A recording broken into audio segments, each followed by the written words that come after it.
말씀은 아그리빠 왕 앞에서 변명함이라는 말씀으로 하나님 말씀 증거하도록 하겠습니다.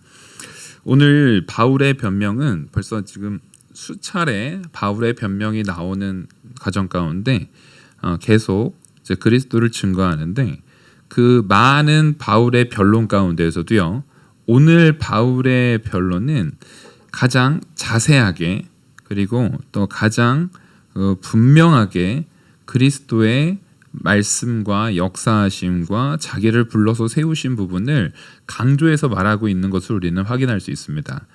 왜냐하면 이 대상에 따라서 달라진 부분인데, 지금 이 말을 듣고 있는 대상이 아그리빠 왕, 그러니까 곧 이 예루살렘과 유대인의 전통에 대해서 잘 알고 있는 헤롯 대왕의 이제 증손자이기 때문에 그렇습니다. 그리고 비슷하게 또 자세하게 얘기했던 적이 이제 예루살렘에서 그 유대인들, 그 유대인의 회당 가운데 있는 사람들한테 변론할 때도 이렇게 자세하게 얘기한 부분이 있거든요. 그래서 우리는 무언가를 증거할 때도 청중에 따라서 조금씩은 그 내용에 대한 수준과 경중을 분명히 구분되어서 할 수 있는 그런 능력을 이 사도 바울처럼 갖추는 것이 중요한 것 같습니다. 그래서 지금 26장 1절부터 보시면 아그리빠가 바울에게 이르되 너를 위하여 말하기를 내가 내게 허락하노라 하니, 이에 바울이 손을 들어 변명하되, 지금 이제 아그리빠 왕에게 공식적으로 변론할 수 있는 기회를 얻은 겁니다. 우리는 내 말을 할 수 있는 자이고, 내가 언제든지 나의 의견이나 나의 주장에 대해서 말할 수 있는 자지만, 그럼에도 불구하고 언제나 질서와 절차와 그런 법도에 대한 부분을, 그리고 도덕법에 의한 도덕적인 가치관 안에서도 우리가 언제나 예의 있고 다른 사람들에게도 충분히 존중받을 수 있는 품격을 가진 사람이어야 합니다.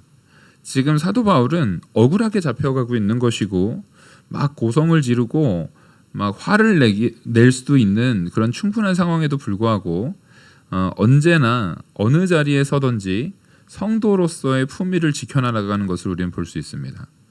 우리는 품격이 있는 사람이어야 돼요. 왜냐하면 우리 아버지가 하나님이시기 때문에 그렇습니다. 나의 행동은 곧 그 아버지의 이 권위와 직접적으로 연결이 됩니다. 우리 한국적인 정서에서 이 부분을 잘 이해할 수 있을 것 같아요. 그러니까 그 아이가 뭐 잘못하고 막 그러면, 옛날에 영화에서도 뭐 되게 유명한 대사였지만 너가 아버지 뭐 하시노 이러잖아요. 이게 그냥 당연한 것처럼 여겨지는 겁니다. 그 아이의 행동이 그 아버지의 권위와 뗄래야 뗄 수 없는 거라는 거예요. 그래서 우리는 예수님께서 십자가에 못 박혀 죽으심으로 구원하신 하나님의 백성, 그리고 하나님의 상속자로서의 자녀입니다. 그냥 자녀라고 말할 때 그냥 너 자녀 해줄게 이게 아니에요. 여러분들은 다 천국에서 상속권을 누리는 아들입니다. 우리는 다 상속권을 누리는 자들이에요.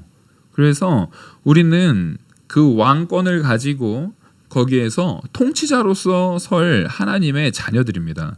그렇기 때문에 우리가 갖는 권위는 이 세상, 지금 아직 천국에 우리가 가지 않았다 할지라도 지금 이 땅에서도 믿지 않는 사람들에게는 우리는 그런 사람으로 인식되게 돼 있습니다.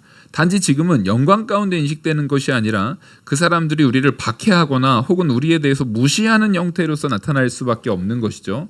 그러니까 우리가 미운 오리 새끼 그 동화를 보면 아직 백조인지 몰랐을 때는 오리가 왜 이렇게 못생겼어 하면서 막 되게 무시를 당한단 말이에요. 근데 그 나중에 이 백조인 것이 드러났을 때에 다 부러워하는데 우리는 잘 구분을 해야 돼요. 그러면 그 미운 오리 새끼라고 하는 그 아이는 실제로 미운 오리였던 적이 있습니까? 없어요. 계속 백조였습니다. 계속 백조인 거예요. 한 번도 미운 오리였던 적이 없어요. 우리는 이걸 분명히 구분해야 돼요. 우리는 성도로서 서 있는 겁니다. 언제나 성도로서 서 있기 때문에 당연히 구별이 되고 구분이 되고 그들이 우리를 못 알아보는 것뿐이에요. 못 알아봐서 우리에 대해서 함부로 대하는 것뿐입니다. 근데 그들이 못 알아보는 거에 대해서 불쌍히 여겨야 되는 거지 그거에 대해서 우리가 대항할 게 아닙니다. 그냥 불쌍한 거예요. 하지만 우리는 내가 미운 오리가 아닌데 스스로 미운 오리인 것처럼 자신의 품격을 낮춰서는 안 된다는 거예요. 우리는 언제나 내가 성도로서 그 백조임을 인식해야 되는 거예요.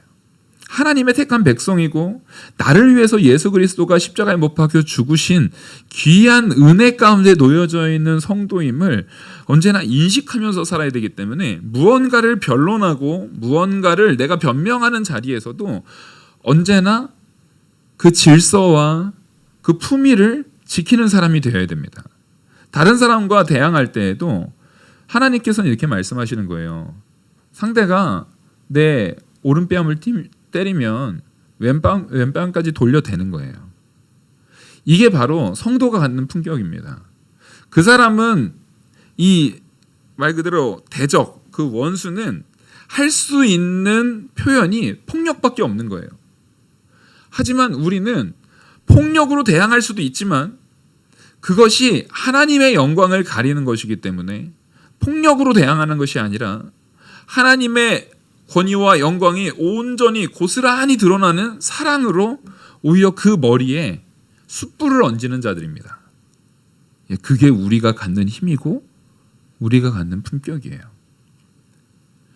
원수는 하나님께서는요 진짜 아버지 되시기 때문에 우리 손에 피를 묻히지 않으세요. 예를 들어서 이런 게 있죠. 강아지가 내 아이한테 막 달려들어요. 그러면 그 강아지를 내쫓아야 되잖아요. 내쫓고 발로 차서라도 보내야 돼요. 근데 그 강아지가 막 쫓아오는데 제가 그 강아지를 이렇게 내쫓고 막 때려서라도 어떻게든 내쫓아야 될 거 아닙니까? 폭력을 써야 되지 않습니까?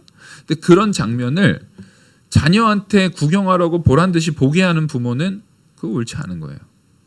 자녀를 일단 안고 그 눈을 가리고 그 아이가 그런 험한 장면, 그런 잔인한 장면은 보지 못하게 하고 그 내 아이를 위협했던 그 대적으로서의 강아지에 대해서 철저하게 응징을 해야 되는 거예요. 이게 바로 아이를 사랑하는 겁니다. 사랑하기 때문에 그 아이에게는 그런 모습을 보이지 않는 거예요. 하나님께서 우리에게 스스로 복수하거나 스스로 분을 품어서 분을 스스로 해결하라고 하지 않고 원수 갚음에 대해서는 아버지께서 하시고 너희는 오히려 용서하고 사랑을 품고 그 안에 있으라고 하는 것이 하나님께서 우리의 아버지 되시기 때문에 그렇고, 그렇다고 해서 하나님은 잔인한 하나님인데 우리한테만 못 보게 하는 거다, 그게 아니에요. 하나님께서는 공의로 다스리는데 그 일에 있어서 우리가 잔인성을 가지고 그렇게 나가기를 원치 않아요. 왜냐하면 이 땅에 있는 우리는 하나님처럼 완전한 공의 가운데 있습니까? 그렇지가 않아요. 그게 문제인 겁니다. 우리가 지금 이 땅에 여전히 죄의 부패성이 남아있는 존재로 있기 때문에 하나님께서 그걸 막으시는 거예요.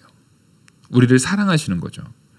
우리는 내가 원수 갚을 때 그 원수 갚음, 내가 분명히 곤란을 당하고 그 사람한테 부당하게 어려움을 당했다 할지라도 그 원수 갚음 속에서 나도 그 죄 가운데 노출이 되게 되어져 있습니다. 왜냐하면 우리는 죄의 부패성에 여전히 노출이 되어 있거든요. 그래서 하나님께서는 그 원수 때문에 하나님의 택한 백성인 나에게 우리가 죄를 더 짓지 않도록 보호하시기 위한 수단으로서 그 명령을 내리시는 거예요. 그러니까 그냥 성도는 바보같이 그냥 무조건 다 참고 바보같이 사람들한테 바보 취급당하면서 살아라, 그게 아니라니까요. 정말로 특권인 거예요. 그 모든 것들을 주장하시는 하나님께서 성도인 우리에게 정말로 특별한 특권을 주시는 거예요. 그래서 우리는 내가 원수 갚는 것이 아니라 하나님께서 갚아주신, 하나님께서 이끌어주실, 합력하여 선을 이루어주실 그 일을 소망하면서 정말로 사랑해야 된다는 거예요. 그게 무슨 얘기냐면, 내가 참고 하나님께서 원수 갚아주실 거기 때문에 나는 대항하지 않는다라는 것 중에 우리 성도가 자기는 이렇게 행동한다고 하면서 가장 잘못하고 있는 부분이 있습니다. 그게 뭐냐면, 어떤 원수가 있어요. 그 사람이 나를 막 괴롭게 해요. 근데 겉으로는 아주 인자하게 대하면서, 제가 연기라도 했으니까 여기까지는 좋았어요. 근데 연기라도 한다 하라는 얘기가 딱 연기에서 끝나라는 얘기입니까? 아니죠. 내가 분을 내는 모습으로, 같이 싸우는 모습으로 가지 않기 위한 장치인 거예요. 그 다음에는 그 연기했던 모습이 당연히 뭐가 돼야 되는 겁니까? 진심이 돼야 됩니다. 진심이 돼야 되는 거예요. 시작은 연기였어도 그것이 점점 내가 자라나면 자라날수록 뭐가 돼야 되는 겁니까? 진실이 돼야 돼요. 진심이 돼야 되는 거예요. 11조를 내는 것도 마찬가지죠. 처음에는 목사님이 11조 내면 복 받는다고 하니까, 또 하나님 거 바치지 않으면은 또 안 된다고 하니까 겁나서 낼 수 있어요. 여기에는 진심이 약간 결여될 수 있다니까요. 처음부터 믿음 생활 초창기부터 11조 내는데 안 아까운 사람은 하나도 없어요. 저는 모태신앙이었는데도 첫 월급 딱 받았을 때 이거 첫 열매로 뭐 딱 하고 11조 내야 된다고 했을 때 아깝더라고요. 네. 얼마 되지 않는 돈이었는데도 그랬어요. 근데 이게 큰 돈이면 큰 돈일수록 더 그래요. 근데 그렇다고 해서 내가 진심 될 때까지는 안 해야지 하면은 할 수 있습니까? 없습니까? 그 사람 죽을 때까지 못 해요. 절대 할 수가 없습니다. 장담할 수 있어요. 절대 못 해요. 아까운 그 시점을 넘어서야 돼요. 처음에는 아깝더라도 일단 해야 되는 겁니다. 순종을 하는 거예요. 근데 그 순종함을 통해서 하나님께서 주시는 은혜가 점점 나에게 쌓이고, 나중에 그게 아까운 것이 아니라 하나님께 마땅히 바치는 것으로 나도 자라나게 되어 있습니다. 그래서 우리가 다른 사람에게 원수 갚지 않는다는 것도 그것과 마찬가지예요. 자라남을 기다려야 되는 거예요. 내가 근데 마음에 이런 마음을 보면 이거는 아주 잘못된 부분이죠. 뭐냐면, 이 사람이 날 괴롭히는데 겉으로는 굉장히 예의 있게 하면서도 속으로는 저거 언제 망하나 보자. 내가 너 망하는 거 내가 꼭 보고 죽는다. 너 하나님한테 벌 받아가지고 저주 받아가지고 망할 때까지는 내가 못 죽어. 눈 희번득하게 떠가지고 내가 그때까지 죽나 봐. 너 망해서 아주 죽는 거, 하나님이 너 멸망시킬 거 내가 보고 죽을 거야. 이거는 지금 원수 갚고 있는 거예요. 마음에 계속 원수 갚는 것보다 더한 저주를 하고 있는 거예요. 여기에서 과연 하나님의 사랑이 있습니까? 없죠. 우리는 이 원수 갚는 것은 오직 하나님께 다 맡겼다라는 것은 하나님이 내가 원하는 복수를 해주길 원하는 게 아닙니다. 우리는 내가 나한테 만약에 모욕을 줬던 어떤 사람이 있어요. 그러면 그 사람도 쫄딱 망하고, 그 자식도 쫄딱 망하고, 그 집안이 쫄딱 망하고, 나중에 나한테 아주 그냥 비참한 몰골로 막 구걸하고 미안했었다 막 이런 걸 바라는 마음이 있다면, 그런 마음은 성도의 마음이 아닙니다. 완전히 버리셔야 돼요. 그건 성도의 마음이 아니에요. 우리가 바라는 하나님께서 갚아주신다라는 것은 하나님께서 그 사람에게 악으로 갚으실지 선으로 갚으실지 우리는 몰라요. 하나님의 뜻 안에 있는 겁니다. 악으로 갚으실 수도 있어요. 뭐냐면 그 사람이 택한 백성이 아닐 때. 근데 악으로 갚을 때에도 이 땅에서가 아니라 영원한 형벌로서의 악으로 갚아질 때가 있어요. 그럼 그 사람은 더 불쌍한 거죠. 영원한 지옥 형벌을 받는 거니까. 가장 비참한 겁니다. 그게 제일 불쌍한 사람인 거예요. 근데 선으로 갚으실 때가 있어요. 선으로 갚으실 때에도 두 가지 형태가 있습니다. 보통은 그 사람이 빨리 깨달아서 돌이키고 그 자기가 잘못했던 사람에게도 사과하고 다시 신앙생활로 돌아와서 하나님 앞에 온전히 쓰임받는 일에 세워지는 거. 이거 복수입니까 아닙니까? 아주 훌륭한 복수죠. 여러분의 원수를 여러분이 전도하는 거. 이거야말로 이거보다 더 하나님께서 기뻐하실 만한 복수는 없어요. 가장 영광스러운 그 머리에 숯불을 얹음을 통해서 이루어지는 가장 은혜로운 모습인 거죠. 근데 또 하나는 뭐냐면 어떤 사람이 이런 경우도 있죠. 택한 백성이긴 한데 끝까지 고집피는 사람이에요. 그래서 하나님께서 이 땅에서 그 사람이, 그 상대방, 그 원수가 계속 안 되고 고통받고 어려운 가운데 허덕이다가 나중에 불 가운데서 얻는 구원처럼 부끄럽게 구원을 얻어요. 근데 이것도 그러면 악으로 갚으신 겁니까? 선으로 갚으신 겁니까? 선으로 갚으신 거죠. 구원해 주셨잖아요. 근데 우리는 자꾸만 딱 그 후자, 하여튼 이 땅에서는 고생 직사라지게 하다가 나중에야 겨우겨우 구원받는, 왜냐면 아예 지옥 가는 건 또 우리 성도들이 마음이 약해가지고 또 거기까지는 바라지 않잖아요. 근데 그런 걸 바라는 것은 우리 마음가짐 가운데 아직 덜 되어진 겁니다. 우리는 진짜로 하나님 앞에 그 원수를 사랑하는 마음을 가져야 돼요. 사랑한다라는 것은 누가 우리를 사랑했듯이요? 하나님이 우리를 사랑했듯이. 원수된 우리를 하나님이 사랑해서 구원하셨잖아요. 원수 되었을 때 우리를 사랑하신 겁니다. 우리가 원수 되었을 때 사랑해서 우리의 구원을 바라셨던 하나님의 사랑을 가지고 우리도 원수를 사랑하면 그 사람이 어떻게 되길 바라야 되는 거예요? 구원을 얻기를 바라야죠. 그 사람이 참된 복 가운데 누려지길 바라야죠. 그 사람이 참된 진리의 은혜 가운데 세워지기를 바라는 마음으로 우리는 바라봐야 되는 겁니다. 지금 사도 바울이 이 아그리빠 왕, 그리고 앞에서 빌라도, 이제 앞에서 이제 베스도, 이런 사람들 지금 다 그 앞에서도 계속 말하는 게 가짜로 말하는 게 아니에요. 베스도에게도 벨릭스에게도 유대인의 그 제사장 서기관들, 대제사장에게도 유대인 그 바리새파에게도 전부 다 어떤 마음으로 하는 겁니까? 진심으로 구원받기를 원하는 마음으로. 이게 사도 바울의 마음가짐임을 우리가 잊어서는 안 돼요. 사도 바울은 실제 유대인에게 있어서 이 아그리빠 왕은 전혀 좋은 사람이 아닙니다. 유대인에게 있어서 아그리빠 왕은 원수예요. 아그리빠 왕은 기본적으로 유대인이 아니에요. 이방인인데 정치적인 권력으로 헤롯 대왕의 증손자잖아요. 정치적인 권력으로 이스라엘의 왕권을 차지한 자예요. 그러니까 정통성도 없고 이스라엘 입장에서는 원수 같은, 옛날에 우리나라로 따지면 일제의 앞잡이 총독 같은 일제의 앞잡이인데 그 사람이 왕으로 군림하고 있다라고 생각하시면 돼요. 얼마나 미운 사람입니까? 근데 사도 바울은 그 앞에서 진심으로 그가 돌이키고 회개하기를 간절히 바라는 마음으로 그리스도를 증거하는 겁니다. 여러분, 이게 사도 바울의 변명이고 변론인 겁니다. 자기를 살리기 위한 변론이 아니라 자기의 원수들을 살리기 위한 변론.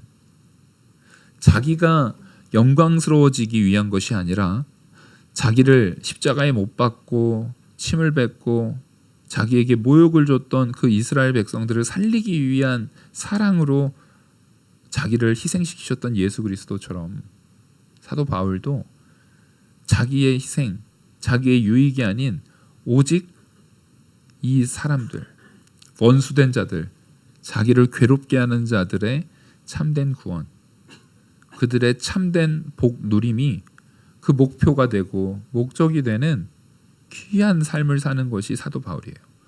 우리는 이 모습의 성도의 모범을 그대로 담고 배우기를 간절히 바랍니다. 그러려면 태도가 예의가 있어야 돼요. 태도는 정말 중요합니다. 성도에게 있어서 삶의 상황, 모든 관계 속에서 태도만큼 중요한 건 없는 것 같아요. 세상에 극단적 악의를 갖는 사람은 별로 없어요. 더욱이 요즘 같은 태평성대에, 요즘 같은 사회에 우리가 지나가다가 어떤 사람을 딱 만나서 악의로 막 가득 차가지고 막 들이받고 그럴 일이 있나요? 여러분, 불과 몇백 년 전만 해도 그랬습니다. 불과 몇백 년 전만 해도 그런 일이 많이 있었어요. 우리나라에서도요. 어떤 경우요? 만약에 백정이 지나가요. 백정이 지나가는데 백정이 만약에 다른 사람들 이제 양반 앞에서 고개를 뻣뻣이 들고 다니면 어떻게 됐어요? 돌에 맞아서 죽었어요. 분명히 사람인데 그 사람을 향한 뭐예요? 악의입니다. 악의. 저게 어디 사람도 아닌 것이 양반 지나갔는데 그 앞에서 고개도 조아리지 않고 고개를 뻣뻣이 들고 다닌다고 몽둥이로 패서 멍석말이에서 죽여버렸어요. 미국도 마찬가지죠. 미국이나 유럽 사회에서도 흑인 노예들에 대해서 흑인 노예들이 당시에 이제 처음 버스가 생기고 그랬을 때 굉장히 많이 살해를 당했습니다. 뭐 하다가요? 버스 탔다고. 감히 노예 따위가 버스에 타서 앉아있다고 흑인들을 집단으로 폭행해서 죽였습니다. 그래도 아무도 처벌받지 않았어요. 우리나라에서 백정이 죽어도 아무도 처벌받지 않았고 흑인 노예가 죽었어도 아무도 처벌받지 않아요. 단지 그 돈 좀 물면 됩니다. 우리가 흔히 남의 강아지 혹시 이렇게 상해를 입히거나 남의 물건 파손시키면은 물건값 이렇게 주듯이 그 노예 그 당신네 노예 내가 우리가 죽게 했으니까 그 사람들이 돈 모아서 그 사람한테 그 노예값 치르면 끝이었어요. 그게 사람의 악의거든요. 이것은 하나님을 떠난 백성에게서 나오는 죄악이 그대로 드러난 모습인 겁니다. 하나님께서는 성도인 우리 신앙생활의 가치가 점점 발전하면 발전할수록 성도로서 교회의 가치가 발전하고 교회가 그 사회를 주장하고 이끌면 이끌수록 그런 인종에 대한 차별이라든가 인권에 대한 차별은 점점 어떻게 됩니까? 교회가 가는 곳마다 사라져요.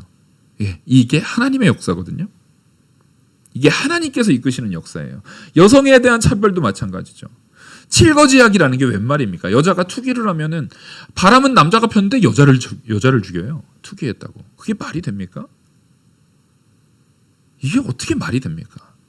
하나님께서는 분명히 다른 여인을 보고 음욕을 품는 것도 간음이라고 철저하게 경계했었는데 그게 벌써 몇천 년 전에 그렇게 했는데 지금 한국의 칠거지약은 불과 100년 전이에요. 100년 전. 1세기도 안 지났어요. 지금.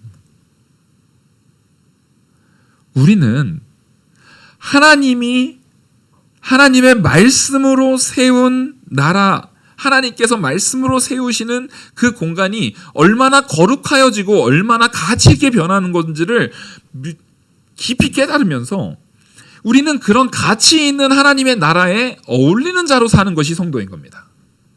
다 그렇게 살 준비 되셨습니까? 다 그렇게 살고 계시죠? 우린 그런 성도가 돼야 되는 거예요. 그러기 위해서 우리는 태도가 중요하다는 거예요. 악의를 가지고 누구를 대하시면 안 돼요. 내가 억울하다 할지라도 이 부분을 가지고 무조건 가서 들이받는다? 내가 성격 있는 사람이야. 내가 진짜 왕년에 말이야. 그 왕년 얘기하면 돼요. 믿음도 그렇고 자기 성질도 그렇고 왕년 얘기해가지고 좋은 걸 얻을 일이 전혀 없어요. 우리는 거룩한 자입니다. 아버지가 거룩하기 때문에 우리도 거룩한 자입니다. 그래서 사도 바울은 아주 중요한 태도를 계속 견지합니다. 뭐냐면 내가 지금 무언가를 소개함을 통해서 얻으려는 이익이 하나님께 영광 돌아가는 거거든요. 그러니까 그걸 위해서 누구를 아주 낮출 수 있는 거예요? 자기 자신을 아주 낮출 수 있는 거예요. 여러분 생각해 보십시오. 하다못해 우리가 돈 버는 일에서도 하다못해 돈을 버는 일에도 내가 물건 팔려고 그 고객한테 어떻게 합니까? 사랑합니다 고객님. 사랑하지도 않으면서 제가 참 요즘에는 좀 익숙해졌지만 처음에 정말 적응이 안 됐던 게 뭐냐면 한 20대 초반이었던 것 같아요. 한국에 아웃백인가 그게 처음 생겨가지고 아웃백의 친구들이랑 우리도 저거 한번 먹어보자.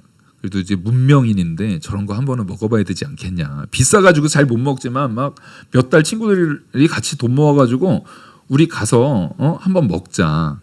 그래서 한 명씩 스테이크는 못 시키고 뭐 지금도 기억나요. 오지 치즈 아시는 분들 있죠. 그 감자에 치즈 잔뜩 얹어 놓은 거랑 뭐랑 뭐 스파게티 같은 거랑 이렇게 시켜가지고 나눠 먹었어요. 근데 그거 딱 오더 받으러 온 그 점원이 어떻게 합니까? 바로 제가 이렇게 앉아 있는데 제 앞에 무릎을 꿇고 앉아가지고 저를 이렇게 올려다보면서 주문을 받으려고 주문해 주십시오 이러는 거예요. 그렇게 교육을 시킨다는 거예요. 네, 그쵸. 지금도 요즘엔 아웃백 안 간 지가 한 10년 넘은 것 같아가지고 지금도 오더할 때 그렇게 합니까? 최근에 아웃백 가신 분. 지금은 안 그럴 것 같아요. 요즘엔 그렇게 하면은 그 좀 너무 비인격적이다라고 해서 안 시킬 것 같아요. 근데 그때 당시에 한 10여 년 전이었던 것 같은데 그때 당시에 정말 무릎을 꿇고 그 앞에서 오더를 받더라고요. 하다못해 돈을 벌기 위해서 돈을 위한 목적에서도 태도를 그렇게 하니까 자기를 완전히 낮추잖아요. 지금. 하다못해 돈을 위해서도 우리가 물건을 팔기 위해서도 자기를 많이 낮추는데 하나님의 영광, 내가 성도로서 하나님의 자녀로서 성도의 역할을 하기 위해서 자신을 낮추지 않아도 된다면 그것은 말이 안 됩니다. 우리는요, 하나님의 영광을 위해서 내 승질을 죽여야 돼요. 하나님의 영광을 위해서요, 내가 마땅히 어려움을 당할 각오를 해야 되는 거예요. 하나님께 영광 돌리려고 한다면 내가 그 앞에서 수치를 당한다 할지라도 사도 바울처럼 하나님의 말씀을 선포하는 일을 위해서 내가 마땅히 부당한 대우를 받는다 할지라도 감내할 수 있는 그런 태도. 그게 바로 성도의 품격 있는 태도라는 것입니다. 그래서 이 아그리빠 왕, 사실상 사도 바울 유대인의 입장에서는 참 꼴보기 싫은 왕이고 정말 그 앞에서 굽신거리고 싶지 않고 정말 보기만 해도 미운 왕이거든요. 그런 사람 앞에서도 지금 사도 바울은 특별히 태도를 갖는 거예요. 그리고 나서 이후로 3절부터 쫙 얘기하는 건 뭡니까? 복음을 얘기하고 있습니다. 유대인들이 잘못 이해하고 있는 그 복음을 다시금 고쳐서 제대로 전해주고 있는 겁니다. 그래서 3절, 특히 당신이 유대인의 모든 풍속과 문제를 아심이니이다. 그러므로 내 말을 너그러이 들으시기를 바라나이다. 예, 이거는 아그리빠 왕은 유대인들을 통치해야 되기 때문에 유대인에 대한 기본적으로 당시에 헤롯 대왕의 자녀들은요, 유대인의 풍속에 대한 부분에 전문가들이었습니다. 그래서 헤롯 대왕이 성전도 지어주잖아요. 지어주는 이유가 뭡니까? 그들의 풍속을 잘 이해하고 그들에게 지지를 받기 위한 방편으로서 하는 거예요. 그러니까 이 헤롯 대왕의 자녀들은요, 이스라엘의 풍속을 잘 알고 있는 자들이었어요. 그것을 사도 바울도 꿰뚫고 있는 겁니다. 그래서 이 사람들은 풍속을 잘 알고 있기 때문에 이 아그리빠 왕이 주로 정치적으로 서로 이렇게 야합 가운데 있는 사람들이 보통 대제사장, 서기관, 그 다음에 바리새인들의 아주 우두머리들, 이런 사람들, 그리고 70인 공의회 회원들과는 아주 결탁이 잘 돼 있었어요. 왜? 그들을 잘 주무르면은 누구를 쉽게 통치할 수 있어요? 이스라엘 백성들을 쉽게 통치할 수가 있었거든요. 그러니까 이 사람들은 그 풍속을 잘 알지 못하면 만약에 지금 방금 얘기했던 대제사장, 바리새인, 70인 공의회 회원들, 서기관들, 사두개인들 다 공통점이 뭡니까? 다 종교 지도자예요. 그러니까 이 사람들의 종교적인 가치관의 역사관이라든가 그런 사관에 대한 이해를 이 헤롯 대왕의 자녀들이 잘못 알고 있으면 이거 서로 어쨌든 이게 될 수가 있을까요? 없을까요? 서로 절대 의견을 좁힐 수가 없어요.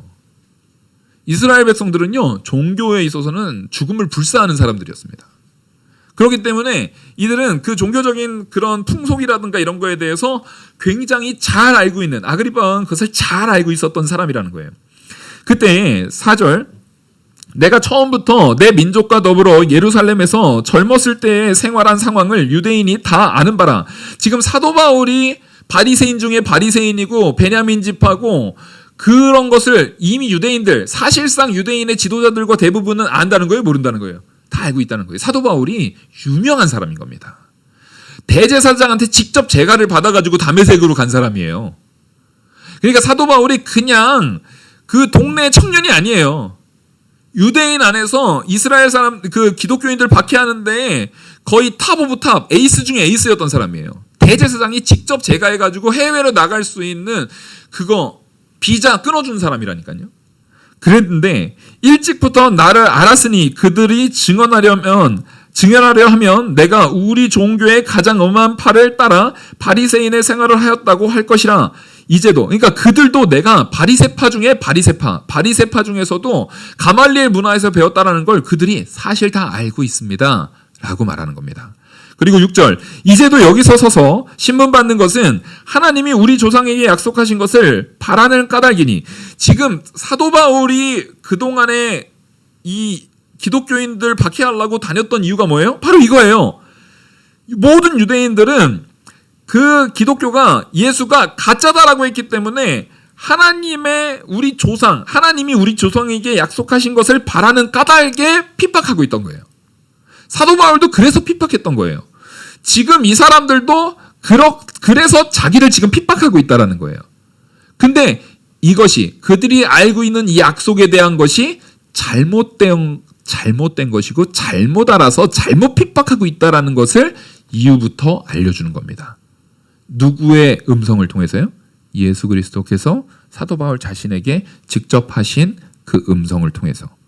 그래서 7절, 이 약속은 우리 12지파가 밤낮으로 간절히 하나님을 받들어 섬김으로 얻기를 바라는 바인데 아그리빠 왕이여, 이 소망으로 말미암아 내가 유대인들에게 고소당하는 것이니이다. 바로 12지파가 간절히 바라는 게 뭐예요? 이스라엘의 회복, 이스라엘의 참된 회복, 참된 구원, 참된 하나님의 나라의 도래, 이겁니다. 근데 그것이 이들이 원했던 하나님의 나라의 도래는 뭐예요? 정치적, 군사적, 경제적 나라의 도래를 원했던 것이고, 예수 그리스도께서 우리에게 보여줬던 것은 진짜 우리 심령의 변화, 참된 심령의 변화, 참된 사람의 본질적인 변화로 새 나라를 세우시겠다라는 그 예수 그리스도의 뜻과 내 욕심에 의한 이스라엘 백성들, 사람의 욕심에 의한 뜻이 차이가 있었다라는 것을 말해주고 있는 겁니다. 그래서 8절, 당신들은 하나님이 죽은 사람을 살리심을 어찌하여 못 믿을 것으로 여기나이까. 지금 이게 뭐냐면, 지금 바리새파잖아요. 바리새파는 부활을 믿습니다. 바리새파는 부활도 믿고 천사도 믿고 신비를 믿어요. 근데 이 사두개인이 특별히 사두개인들과 대제사장이 이미 거의 사두개파들이었거든요. 대제사장들과 사두개인들, 이 사람들은 이 헤롯 대왕과 굉장히 결탁관계, 거의 가족관계였어요. 서로 이제 통혼관계이거나 가족관계였거든요. 그래서 이 사람들은 기본적으로 요즘으로 따지면 합리주의자들입니다. 부활을 안 믿어요. 천사도 안 믿어요. 그냥 눈에 보이는 것만 믿는 사람들이었습니다. 그러니까 왜 이거를 안 믿습니까? 그래서 얘기를 하면서 나도 나사렛 예수의 이름을 대적하여 많은 일을 행하여야 될 줄 스스로 생각하고, 내가 많은 일을 해야만, 예수님을 대적하고 많은 일을 해야만 나도 구원받고 하나님의 나라가 도래할 줄 잘못 생각하고 여태까지 달려왔었는데, 10절, 예루살렘에서 이런 일을 행하여 대제사장들에게 얼마나 열심히 했는지요. 권한까지 받아가지고 많은 성도를 옥에 가두며 또 죽일 때에 내가 찬송 투표까지 하는 그런 열심당원이었습니다 라고 말한 겁니다. 그래서 11절, 또 모든 회당에서 여러 번 형벌하여 강제로 모독하는 말을 하게 하고 그들에 대하여 심히 격분하여 외국 성에까지 가서 박해하였고. 이게 무슨 얘기냐면 아주 악질이었다는 거예요. 자기가. 이게 뭐냐면 옛날에 우리 일제시대 때 기독교인들 잡아다가 뭐 했냐면은 스스로 십자가 밑에 깔아놓고 십자가 밟게 하고, 이제 일제시대 때하고 그 다음에 6.25 때 어떻게 분명히 다른 민족인데도 불구하고 똑같은 짓을 했어요. 똑같은 짓을 했던 게 뭐였냐면 십자가 밑에 깔아놓고 그거 밟고 지나가게 하고, 그리고 입으로 예수님 모독하는 말, 예수님을 욕하는 말, 예수님 가짜고 예수님 욕하는 말을 하게 했단 말이에요. 여기도 똑같이 그렇게 한 겁니다. 사도 바울이 잡아다가 너 예수님 욕해, 네 입으로 예수님 욕하면 풀어줄게, 안 하면 후드려 패고, 한참 팬 다음에 야 이제라도 다시 기회 줄게, 너 예수님 욕해, 욕 안 하면 너 또 맞아, 이런 식으로 지금 스스로 입으로 직접 욕하게 모독을 하도록 이렇게 아주 악한 짓을 했다는 거예요. 자기가 그렇게 열심으로 박해했던 사람입니다. 그래서 그렇게 되었는데 13절, 이제 그렇게 해서 제가까지 받아서 다메섹까지 간 거예요. 다메섹까지 갔는데 왕이요 정오가 되어 길에서 보니 하늘로부터 해보다 더 밝은 빛이 나와 내 동행들을 둘러 비치는지라. 우리가 다 땅에 엎드려짐에 내가 소리를 들으니 히브리 말로 이르되 사울아 사울아 내가 어찌하여 나를 박해하느냐. 가시채를 뒷발질하기가 내게 고생이니라. 이게 가시채라는 것이 뭐냐면 가축을 앞에 몰기 위해서 끝이 뾰족한 막대기 있잖아요. 가시채가 가시나무를 가지고 이걸 가시나무 줄기를 가지고 만든 약간 채찍 같은 건데 그거 가지고 이제 짐승을 때리는 거예요. 앞으로 가게 하려고. 안 움직이면 때려서 가게 하는 그 가시채를 얘기하는 겁니다. 그 가시채를 가지고 하는 것만큼 지금 네가 그렇게 지금 하고 있다. 이게 지금 이런 일이다. 라고 지금 책망의 소리를 하늘에서 그리스도께서 듣게 해주신 거예요. 근데 이게 공식적으로 밝혀진 사건인 것이 뭐냐면 음성은 누구만 들었어요? 바울만 들었어요. 음성은 사울일 때 자기만 들었단 말이에요. 근데 그 빛이 비춰진 것은 어땠어요? 거기 있는 사람이 자기와 함께 동행했던 그 바키아로 같은 사람들이 다 같이 봤단 말이에요. 그러니까 하나님께서 바울을 직접 불러서 분명히 모든 사람이 그 빛을 보는 공식적인 하나님의 임재의 사건이었다는 겁니다. 여기서 중요한 게 뭐냐면 이거는 자기만 본 것이 아니라 나와 함께 했던 사람들이 다 같이 본 공식적인 하나님의 임재의 사건이었습니다. 빛으로 임재하신, 이거는 유대인들이면은 깨달아 알고 있는 거거든요. 하나님이 역사하신 거예요. 근데 그 역사의 음성을 사도 바울에게 이렇게 말해줬다라는 겁니다. 과거에도요, 하나님께서 계시를 주실 때 이거는 그러니까 이스라엘 백성들한테는 익숙한 거예요. 하나님의 임재가 그 출애굽 당시에 구름으로 하나님의 임재가 확 오잖아요. 근데 임재가 딱 왔을 때 사람들이 다 같이 들었습니까? 모세만 들었습니까? 네. 근데 이거는 뒤에만 지금 기억을 하시는 거예요. 처음에는 다 같이 들었어요. 하나님의 음성을 다 같이 들려주는데 사람들이 어떻게 해요?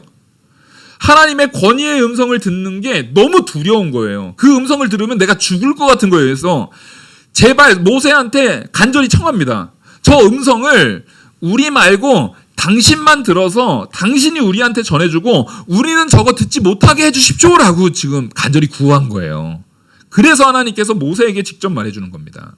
그래서 모세를 통해서 전하게 하신 거예요. 그러니까 지금 이 음성이 이스라엘 백성의 입장에서는요, 하나님이 역사하실 때 분명히 하나님의 임재는 전체가 이게 하나님의 임재구나라는 것을 모두가 알 수 있게 임재가 나타나지만 그것의 음성은 그들 중에 한 명에게 들려지는 것이 이상한 일이에요? 일상적인 일이에요? 이게 되게 흔한 일이고 당연한 일이었던 거예요. 그러니까 그 가운데 사도 바울이 음성 들었다면 거기 같이 있었던 사람이 다 누구의 음성을 들었다고 인정할 수밖에 없는 사건이에요? 너 하나님의 음성 들었구나. 너 하나님의 음성 들었구나. 그거예요. 예를 들어서 옛날에 사무엘이 어렸을 때 사무엘이 자기가 음성을 딱 들었는데 사실상 엘리 제사장도 같은 공간에 있었거든요. 근데 엘리 제사장 들어요, 못 들어요? 못 들어요. 그때 엘리 제사장이 야 네가 헛소리 들었어가 아니라 나중에는 너 하나님 음성 들은 거니까 내가 여기 있나이다라고 말하라고 하는 것처럼 이거는 이스라엘 백성이라고 한다면 당연히 이해하는 거예요. 하나님이 얘한테 말했구나. 하나님이 사울한테 지금 말했구나. 이거를 깨달아 알 수 있는 상황인 겁니다. 그때에 사울이 이 말을 했는데 문제는 분명히 이스라엘 백성들, 그 바리새인 중에 바리새파들이 분명히 하나님의 말씀이 사울에게 왔다라는 것을 알 법한 상황인데도 불구하고 뭐를 안 해요? 인정을 안 해요. 그걸 받아들이지를 않는 거예요. 인정을 안 해요. 왜요? 누구 생각에 안 맞으니까요? 자기들 생각에 안 맞으니까. 여러분, 이게 문제인 겁니다. 우리의 성도의 진짜 중요한 태도는요, 하나님의 뜻에, 하나님의 말씀에 나를 맞추는 태도를 가지셔야 됩니다. 예의 있는 태도도 제가 태도를 예의 있게 가지라고 하면은 이거를 자꾸 오해해요. 그냥 예의 있는 사람, 도덕적인 의미에서 예의 있는 사람이 아니라 하나님께서 우리에게 오래 참고 사랑하고 예의 있게 대하라고 하시니까 예의 있는 사람이 돼야 되는 것이지. 하나님의 말씀의 뜻이 그거니까 예의 있는 사람이 돼야 되는 것이지. 그냥 예의 있으면 좋은 사람이라는 게 아니에요. 하나님이 원하시는 뜻 안에서 우리는 태도가 올바라야 되는 겁니다. 태도가 온전해야 되는 거예요. 하나님의 뜻 안에서. 그렇게 해서 사도 바울에게 지금 이 말씀을 주셨을 때 사도 바울이 그 말씀 앞에 자기를 세워 놓는 겁니다. 그래서 담대하게 이제는 자기 스스로가 바뀌는 거예요. 15절, 내가 대답하여 주님 누구시니까? 주께서 이르시되 나는 내가 박해하는 예수라. 일어나 너의 발로 서라. 내가 내게 나타나는 것은 곧 내가 나를 본 일과 장차 내가 내게 나타날 일에 너로 종과 증인으로 삼으려 함이니 이게 바로 예수님께서 사도 바울에게 명령한 명령이라는 거예요. 그래서 사도 바울은 지금 아그리파 왕에게 이걸 말하는 겁니다. 내가 지금 여기에 서 있는 이유, 내가 여기에서 아그리파 왕 당신한테 변론하는 이유, 내가 곳곳마다 복음을 전하고 내가 곳곳마다 가서 그리스도를 증거하고 내가 강의 위험, 강도의 위험, 70에 하나, 40에 하나가 만매를 여러 번 맞는 위험, 죽을 고비, 뱀에 물리는 고비를 다 당하면서도 포기하지 않고 끝까지 복음을 전하는 이유는 바로 이 명령, 하나님의 음성으로 직접 주신 명령을 준행하기 위해서입니다. 라고 고백하는 거예요. 여러분, 이게 사도 바울의 변론의 고백입니다. 우린 이걸 믿는 자들이에요. 그래서 우리의 태도는요, 하나님의 뜻이 내게 있으면 그 뜻대로 준행하는 자들 되십시오. 고민할 거 없습니다. 우리는 단순하게 믿는 거예요. 하나님이 가라 할 때는 가면 됩니다. 하나님이 서라 할 때는 서면 됩니다. 고민할 게 아니에요. 그 고민은 언제나 내 마음의 완악함, 내 마음의 악으로 인해서 나타나는 고민이에요. 다른 사람이 시험 들까봐 예의를 갖출 수는 있어도 그 예의가 죄악을 덮거나 죄악이 더 융성하게 될 수 있도록 방치하는 일이 되어서는 절대 안 됩니다. 우리는 언제나 하나님 말씀 앞에 옳다 아니라 하는 사람이 돼야 됩니다. 그래서 사실상 오늘 17절 18절이 요절이거든요. 17절 이스라엘과 이방인들에게서 내가 너를 구원하여 그들에게 보내어 그 눈을 뜨게 하여 어둠에서 빛으로 사탄의 권세에서 하나님께로 돌아오게 하고 죄사함과 나를 믿어 거룩하게 된 무리 가운데에서 기업을 얻게 하리라 하더이다. 바로 이게 사도 바울에게 내려진 지상의 명령입니다. 예, 이 명령을 위해서 자기도 구원받았을 뿐만 아니라 그 백성들도 하나님께서 택한 백성 누군지는 우리는 몰라요. 하지만 그들까지도 구원하는 것이 하나님의 명령이기 때문에 목숨을 내어 걸고라도 내가 고난을 당하더라도 내가 어려움을 당하더라도 나아가는 자들, 바로 우리도 이런 사도 바울과 같은 그런 품격 있는 성도의 태도를 갖추는 참된 우리 영화교회 모든 성도님 되기를 간절히 소망합니다. 기도하시겠습니다. 은혜와 사랑이 많으신 하나님 아버지, 오늘 이 말씀이 우리 안에 바로 새겨지고 성도로서 합당한 모습으로 살아가는 우리들 되게 이끌어 주시옵소서. 이 모든 말씀 살아계시는 우리 주 예수 그리스도의 이름으로 기도 올리옵나이다. 아멘. 찬송가